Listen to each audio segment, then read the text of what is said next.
అందరికీ నమస్కారం. తెలుగు సాహిత్యం అంటేనే ఒక అనంత సాగరం. అందులో ఎందరో కవులు, మరెన్నో రకాల కవిత్వాలు. అయితే చౌడప్ప కవి అనగానే ఎవరైనా టక్కున అదంతా బూతు కవిత్వం అని కొట్టిపారేస్తారు. కాని ఆయన రాసిన పద్యాల్లోని వాస్తవికతను, సామాజిక కోణాన్ని గమనిస్తే చౌడప్ప ఒక గొప్ప మేధావి అని అర్థమవుతుంది. అందుకే ఆయన నీతులు, బూతులు, లోకఖ్యాతులు అని అంటారు. అసలు నిజంగానే చౌడప్ప అంతా బూతులే రాశాడా, లేదా మనకు తెలియని నీతి కోణాలను కూడా ఆయన తన పద్యాల్లో దాచాడా? అదే ఈరోజు ఈ వీడియోలో తెలుసుకుందాము. మరి బూతు కవి చౌడప్ప నీతి కూడా నచ్చితే వీడియోని మర్చిపోకుండా లైక్ చేయండి. తన కవితా సామర్థ్యంపై చౌడప్పకు ఉన్న అపారమైన ఆత్మవిశ్వాసంతో చెప్పిన పద్యం చూడండి. ముందుగా చను దినములలో కందమునకు సోమయాజి ఘనుడందురు, నేడందరు ననుఘనుడందురు, కందమునకు కుందవరపు కవి చౌడప్ప. పూర్వం కందపద్య రచనకి తిక్కనగారిదే అందవేసిన చేయి అని అనేవారు. కాని ఇవాళ నన్ను ఆ కందపద్య రచనలో గొప్పవాడినని అందరూ అంటూ ఉంటారు. తన నీతులు ఎంతటి వారికైనా వర్తిస్తాయని, తను చూడని మనిషి లేడని చౌడప్ప ఎంత ధీమాగా చెబుతున్నాడో చూడండి. నా నీతి వినని వానిని భానుని కిరణములు మీద బారని వానిన్, వానను తడియని వానిని కాననురా కుందవరపు కవి చౌడప్ప. తను చెప్పే నీతులు విననివాడు, ఎండ తగలనివాడు, వానలో తడవనివాడు ఈ భూమి మీద ఎవరూ ఉండరట. అలాంటి వాడిని తాను చూడనే లేదట. లోకాన్ని నవ్వించడానికి, రాజులను మెప్పించడానికి బూతు అవసరమని ఆయన ఎంత నిర్భయంగా చెప్పారో చూడండి. నీతులకేమి ఒకించుక బూతాడక దొరక నవ్వు పుట్టదు, ధరలో నీతులు బూతులు లోకఖ్యాతులురా కుందవరపు కవి చౌడప్ప. నీతులు చెప్పడానికే చాలా ఉన్నాయి, కాని కొంచెమైనా బూతు మాటలు పలుకకపోతే నవ్వు పుడుతుందా? మరి రాజులను నవ్వించాలి కదా. నీతులు, బూతులు ఈ రెండూ కూడా సమానంగానే లోకఖ్యాతిని సంపాదించాయి అంటాడు చౌడప్ప కవి. సాహితీ సభల్లో రాణించాలంటే కవికి ఏమేమి ఉండాలో ఆయన సూచిస్తూ, చీ బూతు అంటూ ముఖం వికారంగా పెట్టే వాళ్ల గురించి చౌడప్ప చెప్పిన పద్యం చూడండి.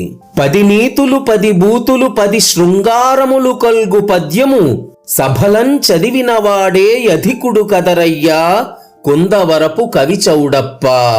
10 నీతులు 10 బూతులు 10 శృంగార పద్యాలు కలిపి సభలో ఎవరైతే చదువుతాడో వాడే గొప్ప కవి అంటున్నాడు చౌడప్ప. కవిత్వాన్ని విమర్శించే తొంటరి వారిని ఆయన ఎలా హెచ్చరించాడో చూడండి.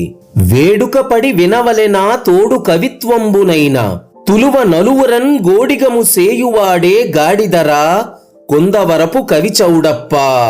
కవిత్వాన్ని చదవాలి, చక్కగా ఆస్వాదించాలి. అంతేకాని దానితో నలుగురిని హేళన చెయ్యకూడదు, అవమానించకూడదు. అలా చేసేవాడు తొంటరి గాడిదతో సమానము. కేవలం మీసాలు ఉంటే సరిపోదు, దాన గుణం కూడా ఉండాలని చౌడప్ప చెబుతున్న పద్యం చూడండి. ఇయ్యా ఇప్పించగల ఎయ్యలకే గాని మీసమన్యులకేలా, రొయ్యకు లేదా మీసము కయ్యానకు కుందవరపు కవి చౌడప్ప. ఇచ్చేవాడికి, ఇప్పించగలవాడికి మీసాలుండాలి. అంతేకాని మిగతా పనికిమాలిన వెధవలందరికీ మీసాలెందుకు? దండగా.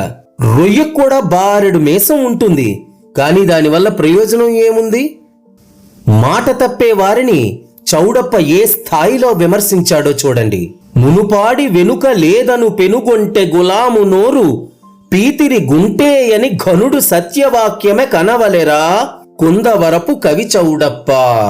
ముందు ఒక మాట చెప్పి తర్వాత ఆ మాటను మార్చేసే నమ్మక ద్రోహి నోరు మురికి గుంతతో సమానము.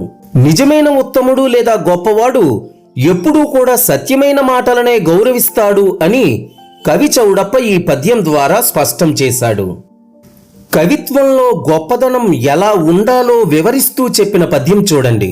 పెద్దనవలె కృతి చెప్పిన పెద్దనవలె నల్ప కవిని పెద్దనవలెనా, ఎద్దనవలె ముద్దనవలె గ్రద్దనవలె కుందవరపు కవి చౌడప్ప. అల్లసాని పెద్దనలాగా కవిత్వం చెప్పిన కవినే పెద్ద అనాలి గాని తక్కిన పనికిమాలిన కవులనందరినీ కూడా పెద్ద అని అనాలా? ఎద్దనాలి, ముద్దు అనాలి, గ్రద్ద అనాలి. భక్తితో పూజించే వారిని యమదూతలు కూడా ఏమీ చేయలేరు అని నమ్ముతూ చెప్పిన పద్యం చూడండి. తులసీ దళముల హరిపద జలజంబులు పూజసేయు సరసుల యమదూతలు చూచి ఏమి చేయంగలరప్ప కుందవరపు కవి చౌడప్ప.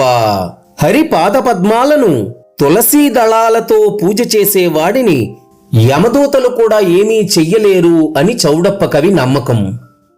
మనిషికి ఉండవలసినటువంటి ఉత్తమ లక్షణాలను వివరిస్తూ చెప్పిన పద్యం చూడండి. పరవిత్తము గోమాంసము పరసతి తన తల్లి అనుచు భావించినయా నరుడు నరుండా రెండవ కరివరదుడే కుందవరపు కవి చౌడప్ప. పరాయి సొమ్మును గోమాంసంగా, పరాయి స్త్రీని తల్లిగా భావించేవాడు అపరనారాయణుడితో సమానము అని కవి అభిప్రాయం. ప్రతిదానికి దానికి తగినట్లుగా ఉండే సహజమైన వాతావరణము లేదా అనుకూలమైన అంశము దానిని పరిపుష్టం చేస్తుందని చెప్పిన పద్యం చూడండి. వానలు పస పైరులకును సానలు పస వజ్రములకు సమరంబులకున్ సేనలు పస మృగజాతికి కానలు పస కుందవరపు కవి చౌడప్ప. పంటలకు వర్షాలు అందాన్ని చేవను ఇస్తాయి. వజ్రాలకు సాన పట్టడం అనేది వాటికి మెరుపునిచ్చి విలువను పెంచుతుంది. యుద్ధానికి సైన్యాలు బలాన్ని చేకూరుస్తాయి. ఇంకా మృగజాతికి అడవులు ఆవాసంగా ఉండి వాటికి రక్షణనిస్తాయి. దైవబలం ఉన్న మనిషిని ఏదీ ఏమీ చేయలేదని ఒక చక్కటి ఉదాహరణతో చెప్పిన పద్యం చూడండి. పులినాకి విడుచు దైవము కలవానికి దైవబలము కలుగని వేళం కలహించి గొర్రె కరుచును కలియుగము కుందవరపు కవి చౌడప్ప. దేవుని దయ ఉంటే పులి కూడా వాడిని ఏమీ చేయదట, అలాగ నాకి వదిలేస్తుంది. అదే దైవబలం కనుక లేకపోతే గొర్రె కూడా కరుస్తుంది. కలికాలపు వింత అంటే ఇదే. కర్మ సిద్ధాంతం గురించి చౌడప్ప చెప్పిన పద్యం చూడండి. పాండవులిడుమలబడరే మాండవ్యుడు కొరత పడడే మహిప్రాకృతమెవ్వండోపు మీరి చెనగ నఖండిత యశ కుందవరపు కవి చౌడప్ప. చేసుకున్న పాపాలు ఎవ్వరూ తప్పించుకోలేరు. పాండవులైనా మాండవ్య మహాముని అయినా బాధపడక తప్పలేదు. పూర్వజన్మలో చేసిన పాపాలు తప్పించుకోవడం అనేది ఎవరి తరమూ కూడా కాదు. మాట తప్పే వాళ్లపై చౌడప్ప తీవ్రమైన వ్యంగ్య విమర్శ చేస్తూ చెప్పిన పద్యం చూడండి. ఆడిన మాటను తప్పిన గాడిద కొడకంచు తిట్టగా విని మదిలో వీడా నా కొడుకని ఏడ్చెను గాడిదయును కుందవరపు కవి చౌడప్ప.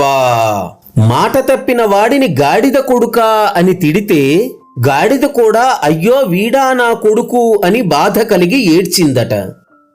నిజమైన విలువలు కలిగిన వాటిని గుర్తిస్తూ చెప్పిన పద్యం చూడండి. మూలిక క్రియ కొదిగినదే నాలుక సత్యంబుగలదే నడిపిన వాడే ఏలిక వరమిచ్చినదే కాళికరా కుందవరపు కవి చౌడప్ప. మందుకు పనికి వచ్చేదే మూలిక, సత్యం పలికేదే నాలుక, చక్కగా పాలించేవాడే ఏలిక, వరమిచ్చేదే దేవత. కుటుంబ వ్యవస్థ పట్ల కవి చౌడప్పకి ఎంత గౌరవమో ఈ పద్యంలో చూడండి. తన సతి ఎడగా మనుమలు తనయులు తల్లిదండ్రులు అన్నదమ్ముల్ బంధుల్ దినదినములు భుజించుట ఘన విభవము కుందవరపు కవి చౌడప్ప. భార్య వడ్డిస్తూ ఉంటే మనుమలు, తల్లిదండ్రులు, అన్నాదమ్ములు, బంధువులు అందరూ కలిసి రోజూ భోజనం చేయడం ఎంతో వైభవంగా ఉంటుంది. మంచి మనిషికి ఉండాల్సిన లక్షణాల గురించి చెబుతున్న పద్యం చూడండి. సరసము చతురోపాయము హరిభక్తియు శాంతగుణము నర్ధుల పట్లన్ పరమౌ చుపకారము విను కరుణాకర కుందవరపు కవి చౌడప్ప. మనిషికి మంచి హాస్యము, సమయస్ఫూర్తితో కూడిన చతురోపాయాలు, భగవంతునిపై భక్తి, శాంతగుణము, ఇంకా పరులకు ఉపకారం చేయాలనేటువంటి బుద్ధి ఎప్పుడూ కూడా ఉండాలి. మనల్ని పాలించే పాలకుల పాలన ఎలా ఉండాలో చెబుతున్న పద్యం చూడండి. సీమ దయాపరుడేలిన క్షేమంబగు దోసకారి సీమేలినచో క్షామం బగునతడేలే గ్రామంబున కుందవరపు కవిచౌడప్ప. దయాపరుడైనటువంటి వాడు కనుక రాజ్యాన్ని పరిపాలిస్తే అంతా సుభిక్షంగా ఉంటుంది. అదే దుర్మార్గుడు కనుక పరిపాలిస్తే అంతటా కరువే ఉంటుంది. ఇది నేటి రాజకీయ నాయకులు వాళ్ల పాలన గురించి ఎంతో చక్కగా ఆనాడే చౌడప్ప చెప్పిన పద్యం. పేదల పట్ల దోపిడీదారుల మనస్తత్వాన్ని ఆయన ఎలా చూపించాడో ఈ పద్యంలో చూడండి. ఎన్నగల ఎడవి మృగముల కన్నీరేమైన వేటగానికి ముద్ద, నన్నాపు దొరకు బేదల కన్నీరును కుందవరపు కవిచౌడప్ప. అడవిలో వేటాడుతున్నప్పుడు జంతువులు బాధతో ఏడ్చే కన్నీరు వేటగాడికి ఏమాత్రమైనా సరే మనస్సును కరిగిస్తాయా? అదేవిధంగా కఠినాత్ములైనటువంటి పాలకులు, ధనికులు లేదా అధికారుల దగ్గరికి వెళ్లి పేదలు తమ కష్టాలను చెప్పుకుని ఏడ్చినా సరే వాళ్ల హృదయాలు కరగవు. వాళ్ల కన్నీరు ఆ దొరలకు ఏమాత్రమూ లెక్క కాదన్నమాట. తన కవిత్వంలో బూతులు, నీతులు రెండూ ఉంటాయని, ఎవరికి కావలసింది వాళ్లు తీసుకోవాలని చెబుతున్న పద్యం చూడండి. బూతులు కొన్నిట నీతులు చెప్పితి, బుధులు నీతుల బూతుల్ బూతుల మెచ్చందగునతి, కౌతుకమతి కుందవరపు కవిచౌడప్ప. నా పద్యాలలో కొన్నింట నీతులు చెప్పాను, అలాగే కొన్నింట బూతులు చెప్పాను. తెలివైన వాళ్ళు నేను చెప్పిన నీతులతో పాటు ఆ బూతులని మెచ్చుకోవాలి, తప్పదు అని ఎంతో గర్వంగా చౌడప్ప కవి చెబుతున్నాడు. చివరగా కవులు తన కవిత్వానికి ఎలా భయపడతారో హెచ్చరిస్తూ చెప్పిన పద్యం చూడండి. కాకులు వేవేలొక్క తుపాకీ రవము విన్న నులికి పడవా మరి, నా ఢాకకు తగు నాలాగే కాకవులును కుందవరపు కవిచౌడప్ప. తుపాకీ శబ్దం వింటే కాకులు ఎలా అయితే బెదిరిపోతాయో అలాగే తన కవిత్వానికి పనికిమాలిన కవులు కూడా అలా అదిరిపోవాల్సిందేనట.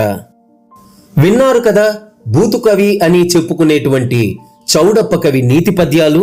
మరి ఈ వీడియో మీకు నచ్చితే లైక్ చేయండి, అలాగే మీ అభిప్రాయాలను కామెంట్ చేయండి. మరిన్ని ఆసక్తికరమైన సాహిత్య విశేషాల కోసం ఇప్పుడే ఛానల్ని కూడా సబ్స్క్రైబ్ చేసుకోండి. వచ్చే వీడియోలో మళ్ళీ కలుసుకుందాం. ధన్యవాదాలు.